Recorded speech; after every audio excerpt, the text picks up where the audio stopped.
Qui enverrai-je et qui marchera pour nous? Me voici, envoie-moi.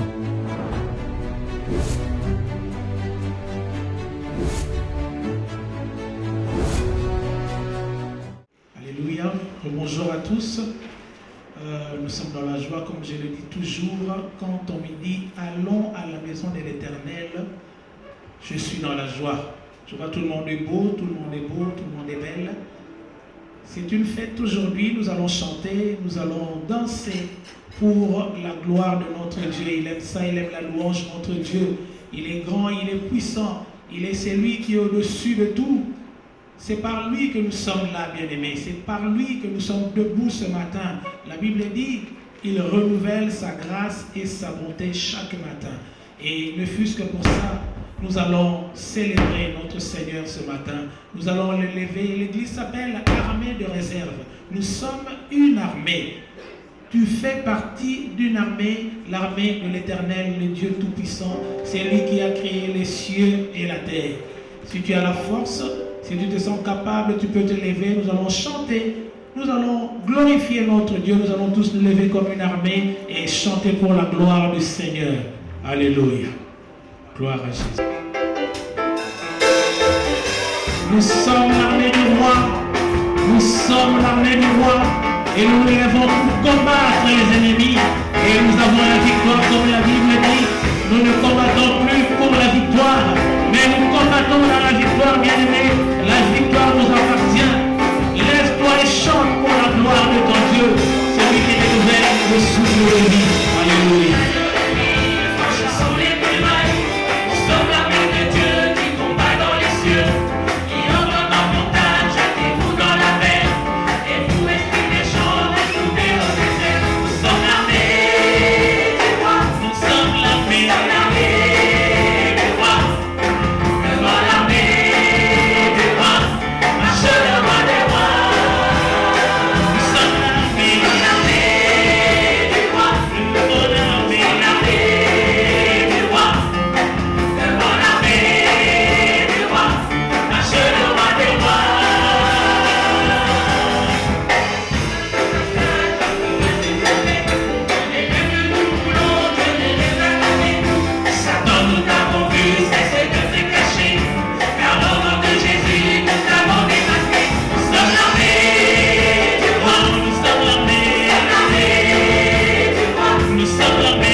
Nous sommes l'armée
yo, tonga masua no wa tata no we. Kamatabi loko tonga masua, tonga masua, tonga masua.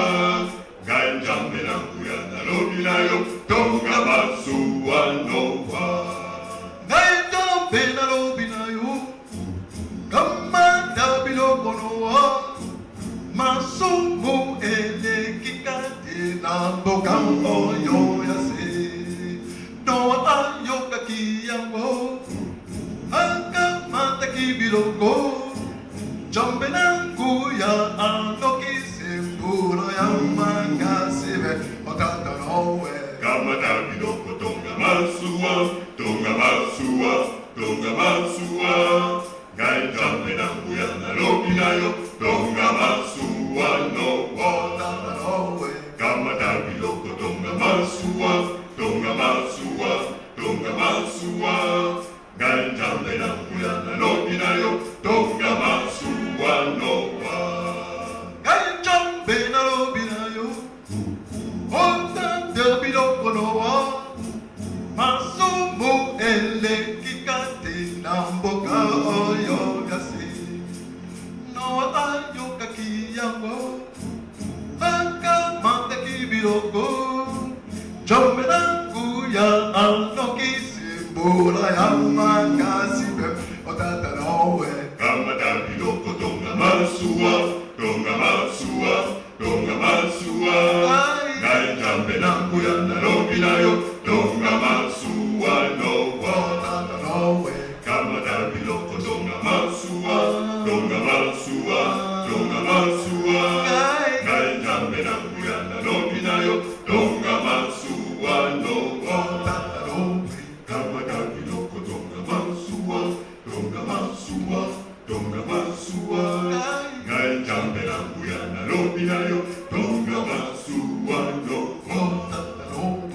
Kamata biloko tonga masua, tonga masua, tonga masua. Gai jambe na kuya na lobi na yo, tonga masua no wa otata nowe. Kamata biloko tonga masua, tonga masua, tonga masua. Gai jambe na kuya na lobi na yo, tonga masua no.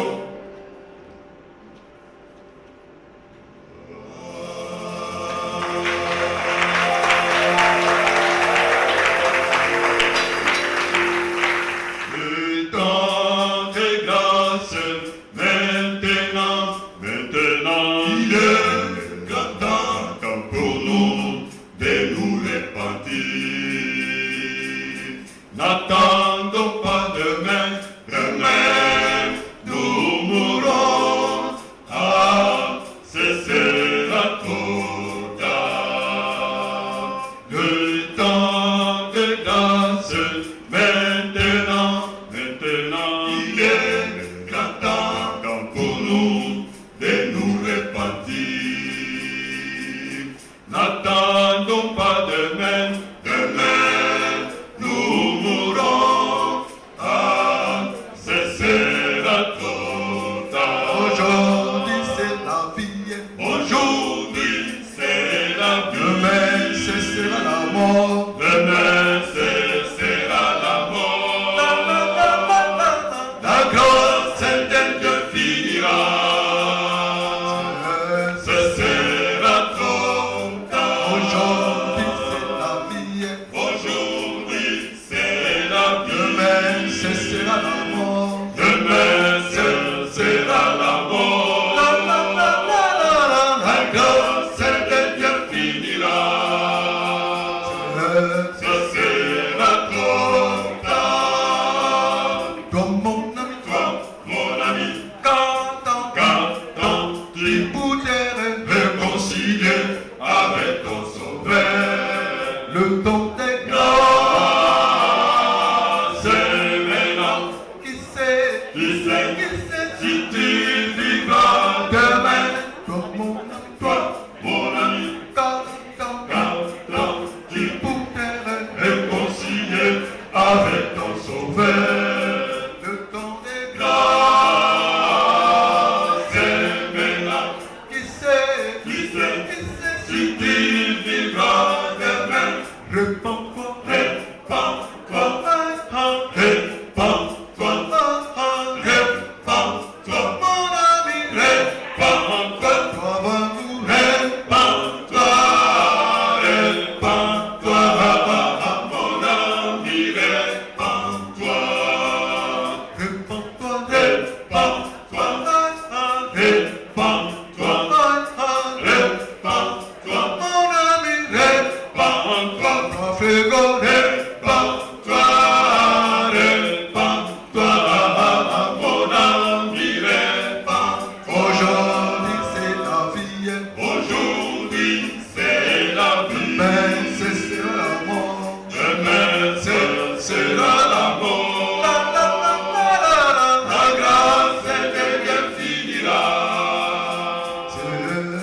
Simba,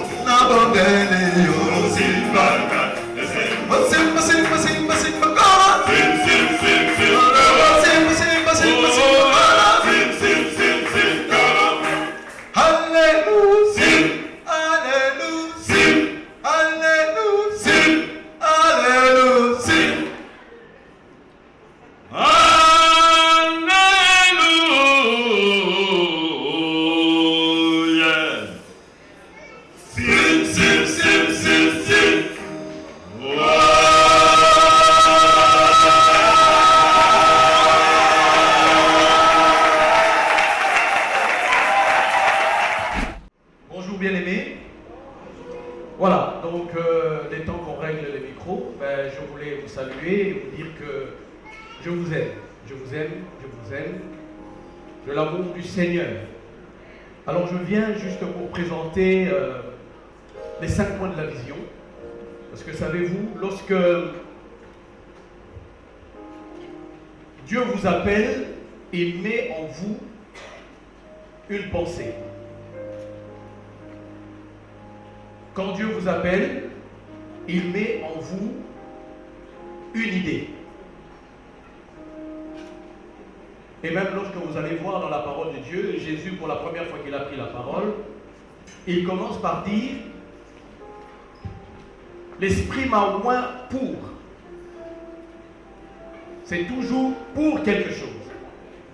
Et je voulais vous dire que lorsque j'ai reçu cette vision, 2 jours plus tard, j'ai eu les 5 points qui allaient conduire cette église. Alors je vais partager avec vous ces 5 points, mais je voudrais prier avant de vous les partager. Éternel Dieu Tout-Puissant, merci de ce que ce temps est un temps béni. Je voudrais te prier de nous bénir encore. Je voudrais te demander de manifester ta gloire en ces lieux. Je voudrais te demander d'ouvrir nos cœurs afin que nous saisissions ta pensée aujourd'hui. Éternel Dieu Tout-Puissant, bénis ce temps, bénis tous les temps que nous passerons en ces lieux. Garde-nous dans ta présence pour la seule gloire de ton nom. Au nom de Jésus. Amen. Voilà, la première ou le premier point, c'est de gagner les âmes. Gagner les âmes. Vous savez, personne en ce moment, je ne dirais pas personne, il y a quelques-uns qui ont déjà cru à cela. Mais il y en a encore plusieurs qui ne croient pas que Jésus est en train de revenir. Jésus revient bientôt. Et la mission que Dieu nous donne dans l'église armée des réserves, c'est de gagner les âmes. Ceux qui sont encore perdus, ceux qui ne connaissent pas encore le Seigneur, Dieu veut que nous les amenions dans le Seigneur. Vous savez, aujourd'hui, lorsqu'on vous invitait, on disait une fête. Mais la seule fois qu'il y a une fête au ciel, c'est lorsque un homme, une femme, croit au Seigneur Jésus. S'il y a une guerre entre le monde invisible, dans le monde invisible entre Dieu et Satan, c'est les âmes. Ce que Dieu veut, c'est la vie. Ce que Satan veut, c'est la mort. Alors, nous travaillons. Nous travaillons pour gagner des âmes. Pas pour que nous ayons de l'argent dans l'église. Pas pour que l'église soit une grande assemblée avec une notoriété connue de toute la terre. Pas du tout. Parce que c'est la volonté de Dieu. Jésus a dit, faites de toutes les nations des disciples. C'est ce que nous voulons faire. Et nous marchons avec ça. Chaque jour, lorsque nous nous assemblons, nous pensons toujours à ça.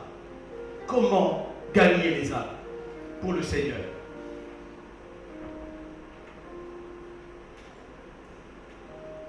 Et si Dieu a donné la vision, en disant gagner les âmes, il nous donne aussi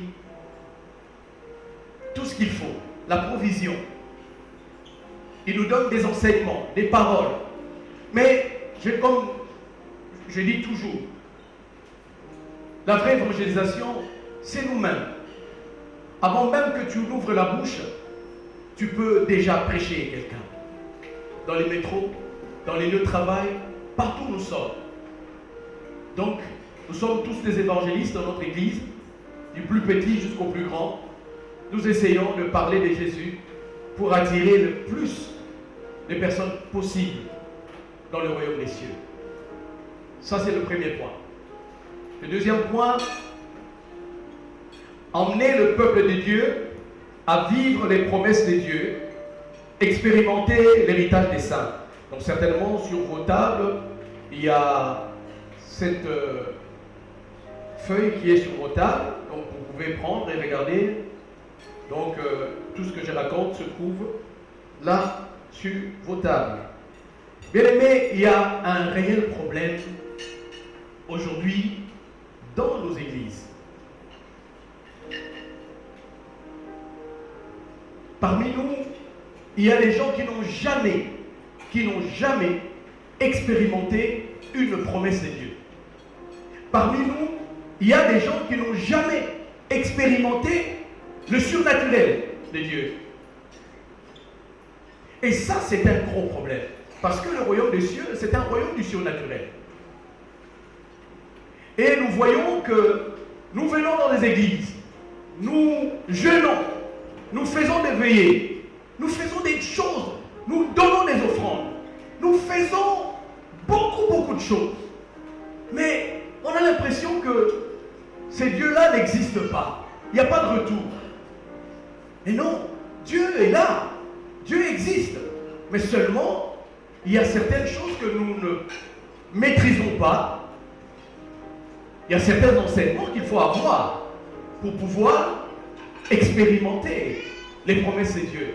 Expérimenter ce qu'on appelle l'héritage. Et c'est ce que nous essayons de faire. Et parmi nous, il y a déjà certains qui ont déjà expérimenté le surnaturel. Vous savez, avant d'arriver à ce jour, l'Église a passé plus de 10 jours dans la prière, où nous prions, ça semble bizarre, de 23h45 à minuit 45, le lendemain, les gens doivent aller au travail. Et des fois, comme vendredi, de 22h30 à 1h30, ah oui, quelqu'un va dire, mais oui, vous priez beaucoup. Mais oui, c'est dans la présence de Dieu que nous recevons le conseil. Et ce que nous essayons de faire, en multipliant des prières, c'est exposer les hommes dans la présence de Dieu. Parce que ce qui transforme réellement, c'est la présence de Dieu. C'est la présence de Dieu. Et lorsque nous créons cette atmosphère au milieu de nous, que ce soit dans nos cultes, que ce soit au moment où nous prions, il y a un changement qui s'opère. Parce que le miracle, en fait, commence par nous-mêmes. Le miracle commence par ton cœur. Quand ton cœur a reçu la vérité, comme la Bible dit, vous connaîtrez la vérité et la vérité vous affranchira. Donc nous essayons d'emmener le peuple de Dieu à vivre ce qu'on appelle le surnaturel. Au lieu, je ne dirais pas au lieu, mais vous attendiez d'avoir une piqûre d'un médecin, mais par la prière, vous pouvez recevoir la guérison.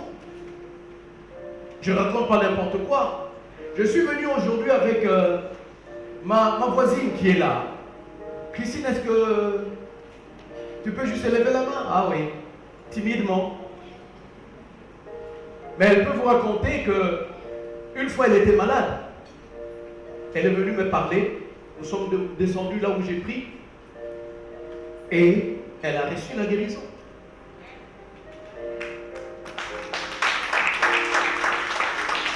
Ce sont des choses que nous devons vivre, nous enfants de Dieu. Et c'est ce qui est écrit. C'est par ces meurtrissures que nous sommes guéris. Mais qu'est-ce qui se passe? Il y a des maladies au milieu de nous, mais des guérisons minimes. Mais c'est possible de vivre pleinement la puissance de Dieu. Et ça, c'est un des points de notre vision, amener le peuple de Dieu à vivre ces choses-là, à sortir de la captivité. Beaucoup parmi vous n'ont jamais entendu la voix de Dieu.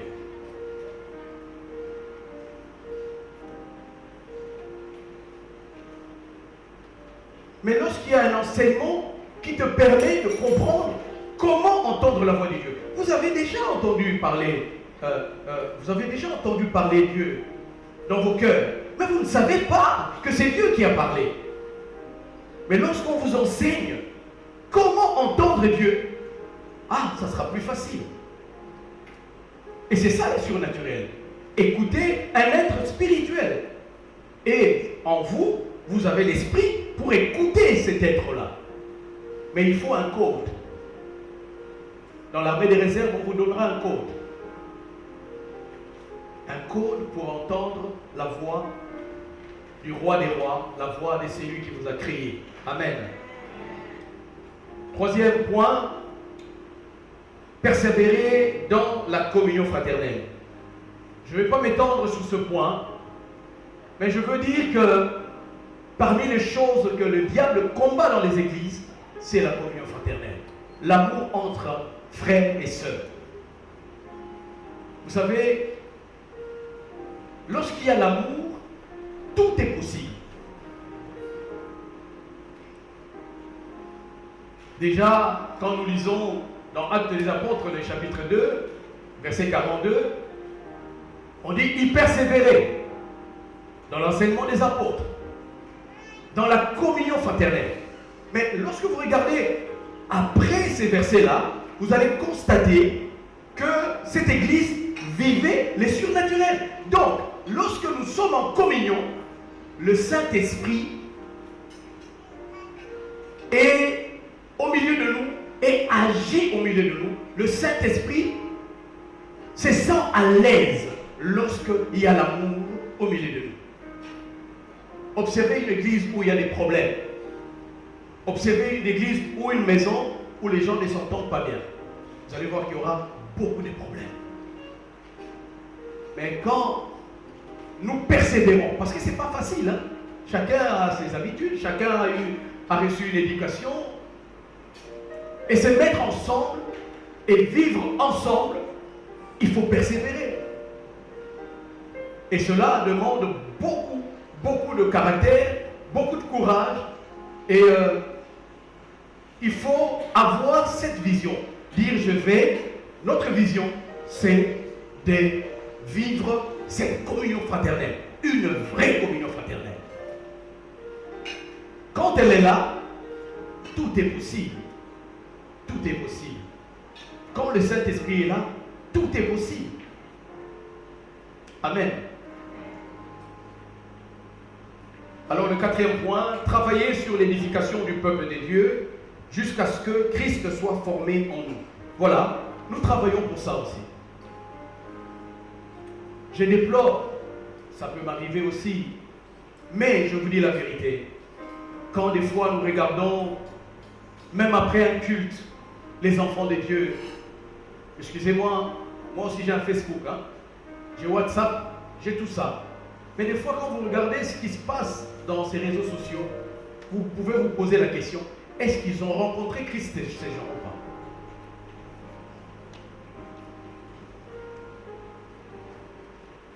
Parce que Christ n'est pas formé à l'intérieur. Parce que lorsque Christ est formé, on sait séparer ce qui est vil à ce qui est utile. Lorsque Christ est formé en nous, on sait séparer ce qui est bien à ce qui est mal. Lorsque Christ est en nous, formé, tout n'est pas utile en ce moment. En ce moment-là, tout n'est pas utile. On n'a pas besoin de forcer les choses pour vivre cette vie-là. Tu n'as pas besoin d'entendre ton pasteur te dire il ne faut pas sortir avec la femme d'autrui, il ne faut pas faire ceci, il ne faut pas faire cela. Christ est à l'intérieur, Christ travaille, Christ te parle. Et le caractère change. Et nous avons besoin d'avoir ce Christ en nous. Pas seulement d'avoir ce Christ en nous, mais formé. Et lorsqu'on nous regarde, on peut dire, celui-là a Christ en lui. Et ce Christ-là est formé en lui. Parce que par tes paroles, par tes actions, par tout ce que tu fais, on sent qu'il y a une touche divine dans tout ce que tu fais. Et ça attire la présence de Dieu dans une église. Ça attire la présence de Dieu dans une vie. Christ en nous. Espérance de la gloire. Le dernier point, bien aimé, c'est préparer l'Église en vue du retour de Jésus. Jésus revient bientôt, bien aimé. Je ne sais pas dans combien de temps, dans 10 ans, dans 15 ans, dans 5 ans, nous ne savions pas. Peut-être même que le groupe de louanges ne va plus remonter, Jésus revient. Et s'il revenait, es-tu prêt?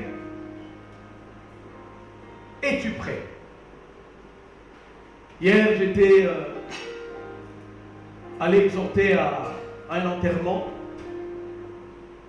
C'est curieux que lorsqu'il s'agit d'un enterrement, tout le monde devient sensible. Tout le monde écoute la parole. Tout le monde apprécie la parole. Parce que l'un de nous est entré dans le trou. On devient sensible.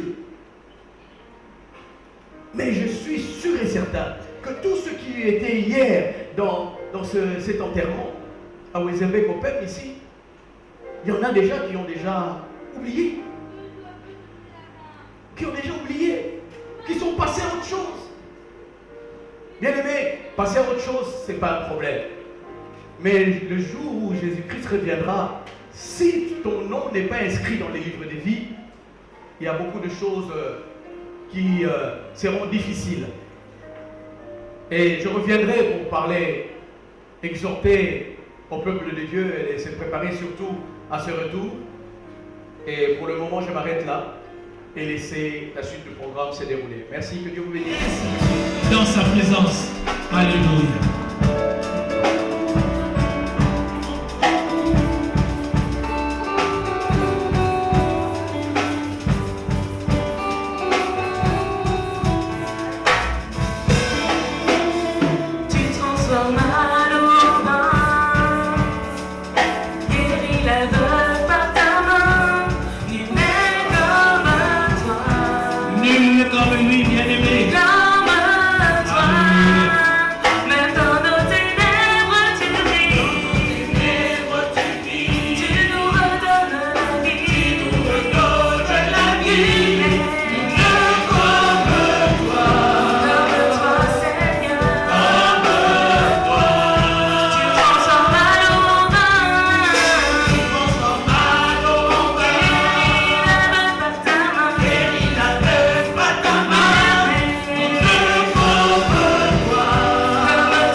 C'est lui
dominateur des ténèbres d'ici-bas, les esprits du mal dans les lieux célestes.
Nous allons prier et partager la parole. Éternel Dieu Tout-Puissant, parle-nous. Nous nous disposons à t'écouter. Bénis ce temps dans le nom de Jésus. Amen. Voilà, nous allons lire dans le livre de Genèse, chapitre 3.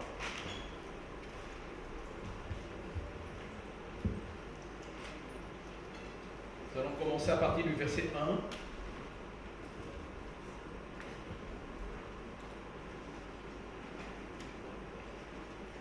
Nous lirons donc Genèse chapitre 3, du verset 1 jusqu'au verset 8.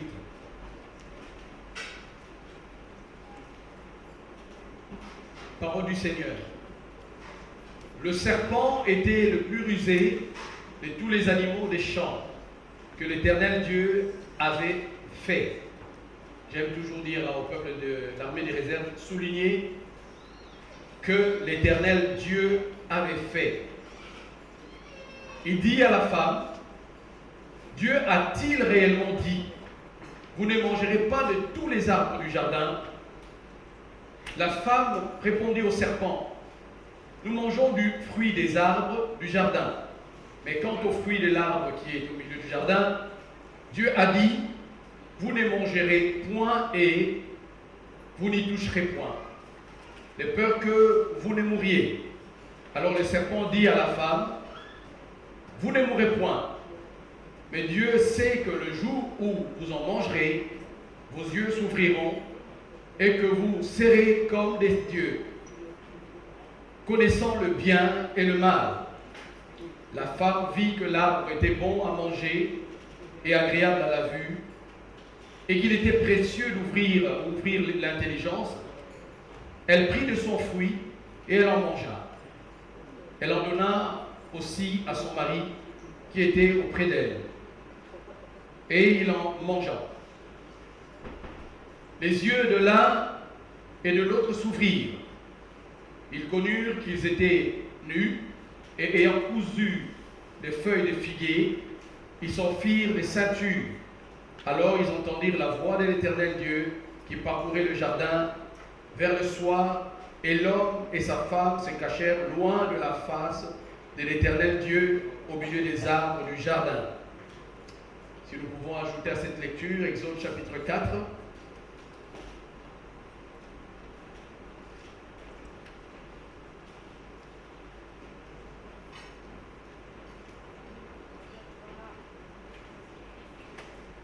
Exode chapitre 4.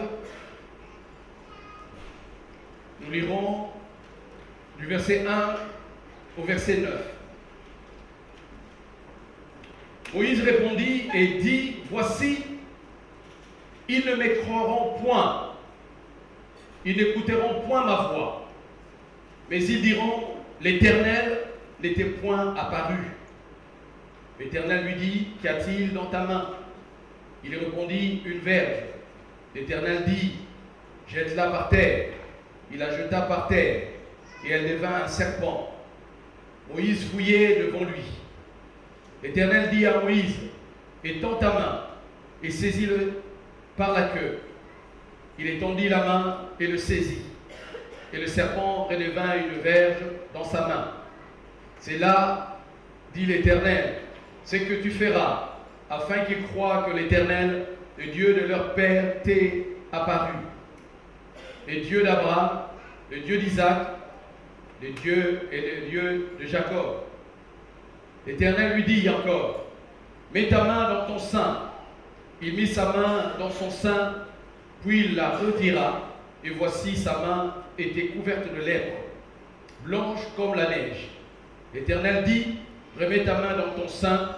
Il remit sa main dans son sein, puis il la retira de son sein, et voici, elle était redevenue comme sa chair. S'ils ne te croient pas, dit l'Éternel, et n'écoutent pas la voix du premier signe, ils croiront à la voix du dernier signe. Amen. De ces versets que je viens de lire et quelques versets que nous ajouterons dans ce partage, je voudrais partager avec vous le thème « La relation avec Dieu ». La relation avec Dieu. Dans ce texte que j'ai lu au Genèse chapitre 3, nous voyons que cette femme n'est pas surprise de parler avec un serpent. Je suis sûr que nous tous nous lisons ce texte et nous ne nous sommes jamais posé la question que la femme n'est pas surprise de voir qu'un serpent lui parle. Alors certainement, on s'est dit, c'est le jardin d'Éden dont les animaux parlaient. Non, les animaux ne parlaient pas. C'est seulement le serpent qui parle.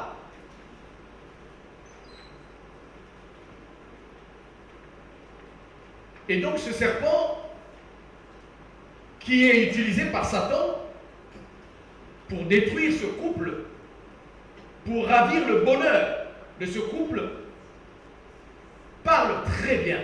C'était un bon parleur.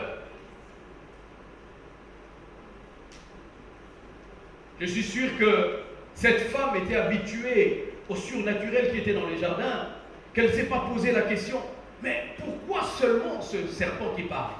Et puis en plus, certainement, cette femme se disait que tout ce que Dieu a créé était bon. Donc le serpent aussi est bon. Même s'il parle, c'est bon. Mais derrière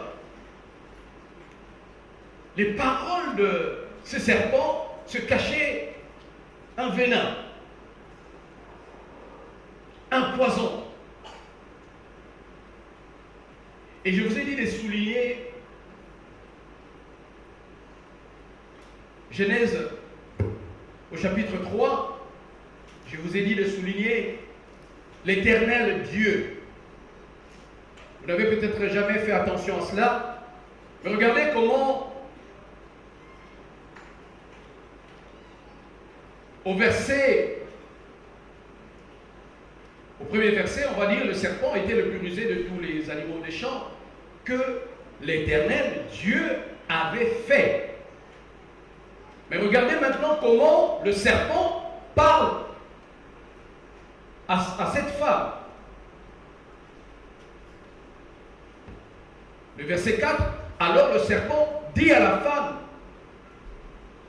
c'est plutôt le verset 2. Dieu a-t-il réellement dit? Il a omis un mot. Il parle de Dieu, mais il ne parle pas de l'éternel Dieu. C'est différent. Je vous explique. Dieu, si on parle de Dieu, Elohim, ça traite sur la puissance de Dieu. La puissance de Dieu. Mais lorsqu'on parle de l'éternel, ça traite sur l'alliance éternelle de Dieu. C'est différent. Donc ce serpent est en train de parler avec cette femme de la religion. Ce serpent enlève la relation. Il parle à cette femme en lui mettant dans la tête la religion et non la relation. Je ne lui parle pas de l'éternel Dieu, mais je lui parle de Dieu. Bien-aimé, qui ne connaît pas Dieu? Tout le monde connaît Dieu. Tout le monde sur la terre sait qu'il y a un Dieu qui existe. Mais tous n'ont pas une relation avec ces dieux-là. Alléluia. Alléluia. Ça sent peut-être la nourriture et que vous voulez déjà manger. Attendez. Je vais aller très vite. Vous allez manger. Je vous souhaite déjà bon appétit. Donc voilà que le serpent qui, au départ, ne rampait pas. Le serpent, au départ, marchait. C'est quand il a été maudit qu'il a commencé à ramper. Et la première fois qu'il y a un dialogue entre un homme ou bien un être humain avec un autre être d'espèce animale, c'est la femme et les serpents. Avant ce texte, vous ne voyez pas un dialogue entre Adam et Ève. Il n'y a pas de ce dialogue. Si ce n'est le jour où cet homme a vu la beauté de cette femme. Oh, voici l'os de mes os, la chair de ma chair. Mais on l'appellera femme. Mais il n'y a pas de dialogue. Bien aimé, c'est ainsi. J'ouvre juste une parenthèse, ce n'était pas mes propos. Quand il n'y a pas de dialogue entre nous dans la maison, les choses se gâtent. Alléluia. Mais qu'est-ce que vous avez? Alléluia. Oui. Quand il n'y a pas de dialogue dans la maison, les choses se gâtent. Quand il n'y a pas de dialogue, entre nous, le serpent se glisse. Il se glisse facilement. Et là, il s'est déjà glissé. Il essaye de mettre dans la tête de cette femme que ça ne vaut pas la peine d'être en relation avec Dieu. Et il est en train de lui dire, écoute, mais pourquoi vous dépendez de lui? Si vous ne voulez plus dépendre de lui, il suffit simplement de manger ce fruit. Et vous serez comme des dieux. Donc vous n'allez plus dépendre de Dieu. Qu'est-ce que je vais vous partager aujourd'hui? Je vais vous partager sur 4 points les bénéfices d'être en relation avec Dieu. Pas de connaître Dieu, mais d'être en relation avec l'éternel Dieu. Avec l'éternel Dieu. Le premier point que je voudrais partager avec vous, c'est que lorsque nous rentrons en relation avec Dieu, nous nous connectons à sa puissance. C'est le texte que je vous ai lu dans Exode chapitre 4. Nous voyons que Moïse était un homme qui avait la mission. Moïse était un homme qui avait reçu des instructions dans son cœur. Vous savez, lorsque la Bible dit par rapport à cette femme, lorsque Élie quitte Kérit et qu'il veut aller à Sarepta, la Bible dit que Dieu ordonna à cette femme de donner la nourriture au prophète Élie. Mais nous ne voyons nulle part dans la Bible Dieu parler à cette femme. Dieu parle à nos cœurs. Dieu parle à nos cœurs. Il y a beaucoup de choses que nous ne faisons pas parce que ce n'est pas un pasteur, parce que ce n'est pas notre grand-père, parce que ce n'est pas notre oncle qui nous a parlé. Mais n'attendez pas toujours d'écouter des voix audibles. Il y a des voix ou une voix vraiment douce, une voix sûre. Lorsqu'elle a parlé, lorsqu'elle s'est fait entendre, quelque chose se passe dans ta vie. Et Moïse avait reçu la mission. Nous ne voyons pas dans la Bible, là où c'est écrit, que quelqu'un venait dire à Moïse, c'est toi qui vas sortir le peuple de l'esclavage. Il n'y a pas. Mais cette mission était dans son cœur. C'est comme cette église qui a été fondée. Je peux vous donner brièvement les témoignages. Je ne m'attendais pas. Je n'étais pas en train de me dire comment faire pour commencer une église. Je n'ai jamais pensé comme cela. Je sais que je suis appelé à servir Dieu, mais comment commencer à rassembler des gens et à prier ensemble, à se préparer au retour de Jésus, à gagner les âmes, à vivre les promesses de Dieu.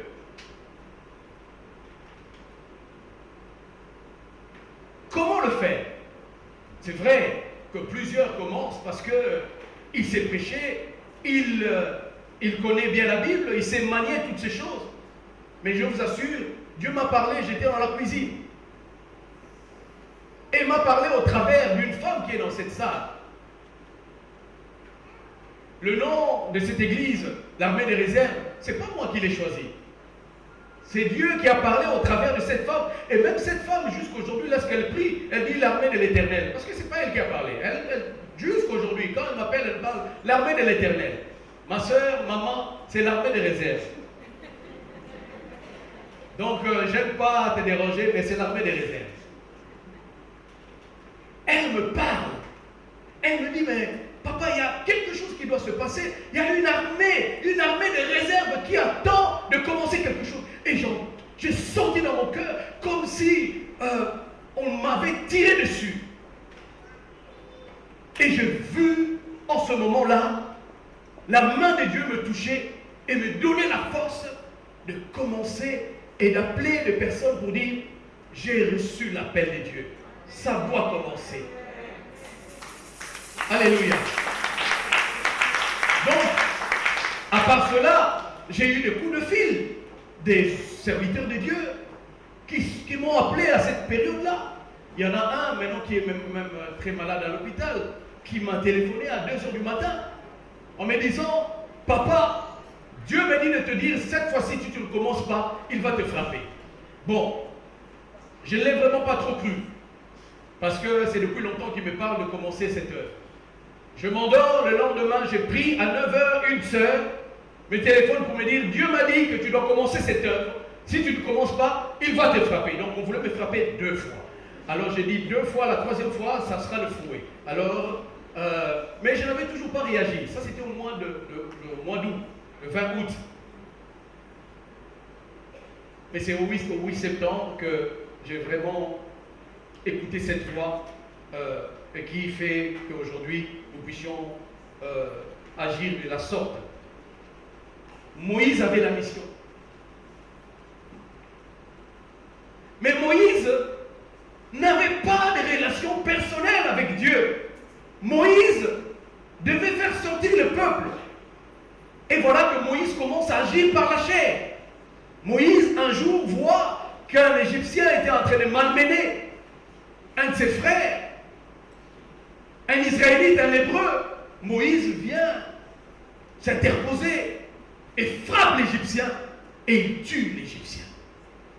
Voilà que Moïse n'a pas de relation personnelle avec Dieu, il agit avec sa chair. Comme ça vient, la vision est là, la pensée de Dieu est là, mais il manque une chose, cette relation personnelle avec Dieu. Et voilà que Moïse va s'enfuir dans le désert, et c'est dans le désert qu'il va rencontrer Dieu. Et c'est quand il rencontre Dieu que Dieu va lui parler, et c'est là qu'il va se connecter à la puissance de Dieu qui va l'aider à accomplir cette mission-là. Bien-aimé, quand tu es enfant de Dieu, tu es à la maison, tu écoutes de temps en temps des prédications, tu pries de temps en temps, tu es gentil, cela ne suffira pas, bien-aimé. Cela ne suffira pas pour que tu entres dans ta destinée. Parce que je vais vous dire une chose, tel que là nous sommes, tous nous avons une mission. Ce n'est pas seulement la mission de prêcher la parole. Il y en a qui sont appelés à être seulement des mères qui vont élever des enfants qui, dans 10 ans, dans 20 ans, seront des ministres, seront des pilotes de lignes d'avion, seront des personnalités de grande classe, je vais dire ça comme ça. Il y en aura d'autres qui seront là, dans une église. Il n'ouvrira pas la bouche, mais il a l'intelligence pour dire, ne faites pas ceci, ne faites pas cela. Chacun de nous a une mission. Et je dis toujours, c'était mon exhortation d'hier, au cimetière, je disais, lorsque la mission est finie, on expire. Nous ne resterons pas plus de 5 jours. La Bible dit, Jésus va dire, tout est accompli. Il poussa un cri et il expira. Ça sera la même chose pour nous tous. Le jour où la mission se termine, tu ne vas pas rester 5 jours pour faire un peu des courses. Hein? C'est comme si les vacances sont finies, tu fais quelques courses pour retourner. Si tu étais parti au Canada avant de revenir, tu fais quelques courses. Non, bien aimé. C'est pour cela, c'est difficile de comprendre ces choses. La mission se termine, nous pleurons. La mission de Jésus, c'était terminé. Sa mère était là en train de regarder son fils être crucifié. Mais le ciel était content parce qu'un homme avait terminé sa mission. C'est difficile pour nous. Moi, je le dis toujours. Moi, je n'ai pas peur de la mort. Moi, je dis toujours, le jour où je termine ma mission, je m'en vais. Je m'en vais au Père. Si on dit à quelqu'un ici, il y en a 10, on dit bon, en fait, vous avez terminé votre mission ici, vous allez mourir à la porte. Ah non, personne ne prendra la porte. Tu vas essayer de sortir par l'autre porte. Mais on n'a pas dit que c'est l'autre porte. Toutes les portes, en fait, dès que tu sors ici, il met une épée. Bon, ça veut dire que c'est fini. Alléluia. Gloire à Jésus. Donc, lorsque tu entres en relation avec Dieu, tu te connectes à sa puissance. Bien-aimé, sur la terre, si tu n'es pas puissant, tu seras écrasé. Qui ne sait pas ça? Si tu n'es pas puissant, tu seras écrasé. Qu'est-ce que la Bible dit? Nous n'avons pas à combattre contre la chair et le sang, mais contre les dominations, les puissances. Bien-aimé, quand tu es enfant de Dieu et que tu n'as pas de relation personnelle avec Dieu, des relations intimes avec Dieu, il te manque quelque chose. Il te manque la puissance. Bien-aimé, c'est la puissance qui va transformer les choses. C'est la puissance dans ta vie qui va transformer l'eau en vin. Mais lorsque tu es en relation avec le Seigneur, dans tes combats, dans tes épreuves, tu entends sa voix. Tu entends sa voix. Il te soutient. Alléluia. Même aujourd'hui, il y a des chrétiens qui sont sur la terre, mais qui ont perdu la santé, qui dorment au volant, qui ne dorment pas à la nuit, qui perdent le sommeil, font des insomnies. Pourquoi? Parce qu'ils n'ont pas une relation avec Dieu. Et à cause de cette relation, ce manque de relation avec Dieu, ils sont tourmentés journalièrement. Ils sont tourmentés. Or, la Bible nous dit, ne vous inquiétez de rien, mais en toutes choses, faites connaître vos besoins à Dieu par des prières, les supplications, avec les actions de grâce. Et la paix de Dieu, qui surpasse toute intelligence, gardera vos cœurs et vos pensées en Jésus-Christ. Philippiens chapitre 4, le verset 6 jusqu'à 7. Bien-aimés, je ne voudrais pas vous retenir longtemps. Je voudrais vous proposer d'essayer d'entrer dans cette relation avec Dieu. De sortir de la religion. Vous savez c'est quoi la religion? C'est dimanche, tu te lèves pour aller à l'église. C'est quoi la religion? C'est de temps en temps faire une prière. Et si tu as encore la possibilité, tu peux faire au nom du Père et du Fils et du Saint-Esprit. C'est ça la religion. C'est ça, cette vie que le diable veut que tu puisses mener. Il veut te voir religieux, mais pas relationnel. Parce que si tu rentres en relation avec Dieu, première chose, tu te connectes à sa puissance et tu as besoin de la puissance. Tu te rentres en relation avec Dieu. Quelque chose se passe encore en toi. C'est quoi? C'est que tu as la capacité de parler comme lui, de dire aux montagnes, de faire déplacer les montagnes. Rappelez-vous Ézéchiel chapitre 37. Fils de l'homme, dire à ces ossements desséchés, écoutez la parole de l'Éternel. Et d'ailleurs, pour avoir l'assurance de parler aux montagnes bien-aimées, laissez-moi encore dire une chose par rapport à ces montagnes. Pour avoir l'onction de parler aux montagnes, tu dois sentir que ton moteur tourne. Bien-aimé, dans la vie chrétienne, nous avons un moteur. Nous avons un moteur. Et ce moteur, comme tous les moteurs de voiture, il faut mettre de l'huile. Et le moteur de notre vie chrétienne, c'est cette puissance de Dieu, c'est cette relation avec Dieu.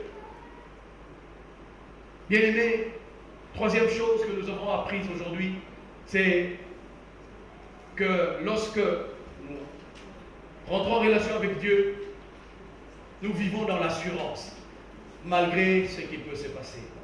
Bien-aimés, si vous pouvez vous lever, nous allons juste prier pour répondre à ces paroles que l'Éternel nous envoie ce jour.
Il veut aujourd'hui que tu t'engages à entrer en relation avec lui. Sors de la religion. Maintenant, approche-toi de lui. Et tu peux le lui dire aujourd'hui, en ce moment. Dire au sortir de ce culte, au sortir de ce temps de réjouissance, je voudrais devenir plus proche de toi. Plus proche de toi. Bien-aimé, dis une prière. dis une prière si tu veux. Prie si tu veux bien.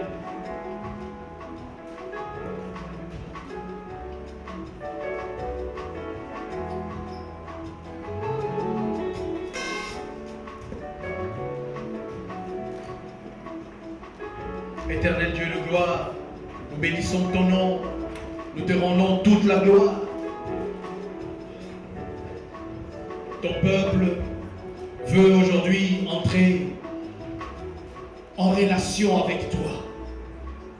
Nous voulons sortir de la religion. Nous voulons entrer dans la profondeur de ton intimité, Seigneur. C'est pour cela, Papa, agrée les prières. Agrée les prières qui se font en ces lieux.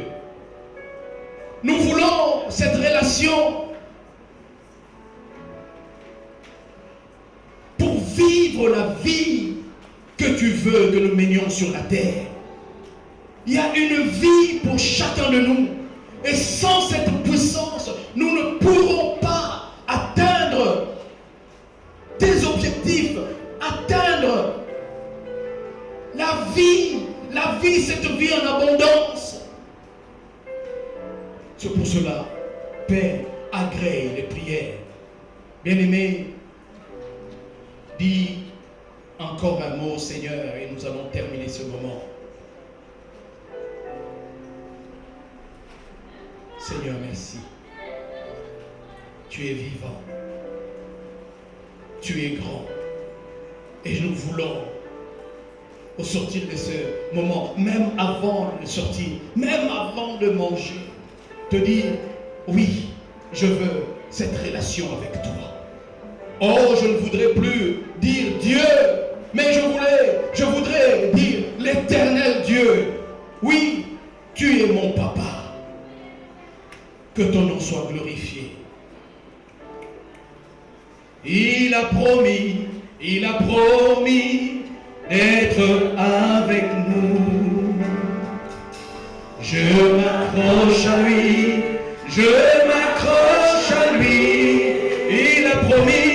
Il a promis d'être avec nous.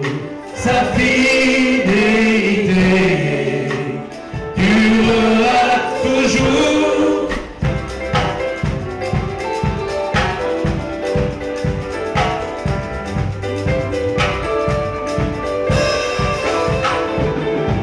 Oh, Dieu va faire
Oui, maman Samy, je ne sais pas pour le lien.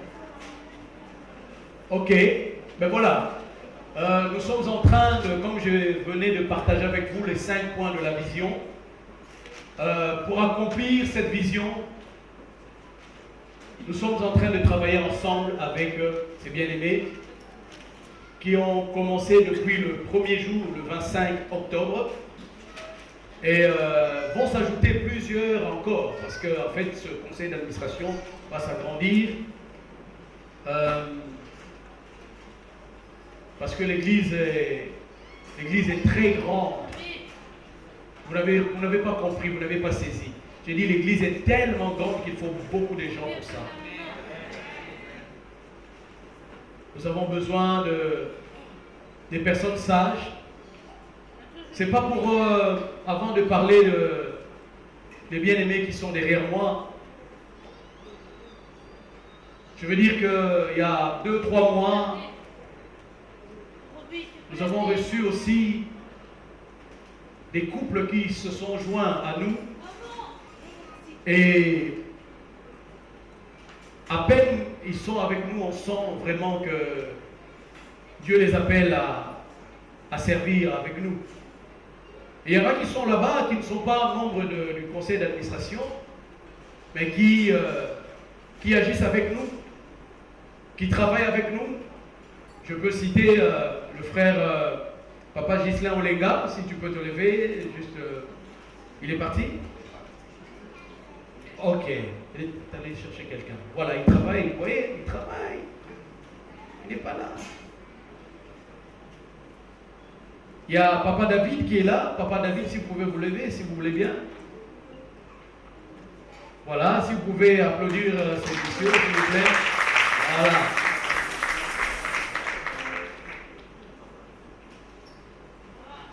Il y a Maman Sylvie qui est là-bas. Maman Sylvie, vous pouvez vous lever aussi, s'il vous plaît. Ah bon? Voilà.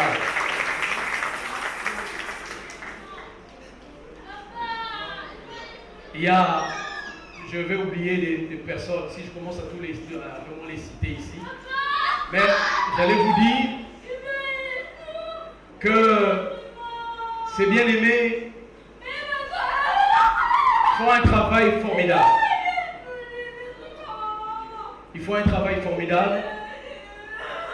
Ce sont des bons conseillers pour avoir cette journée, pour avoir ces moments bénis. Il fallait le conseil de ces bien-aimés.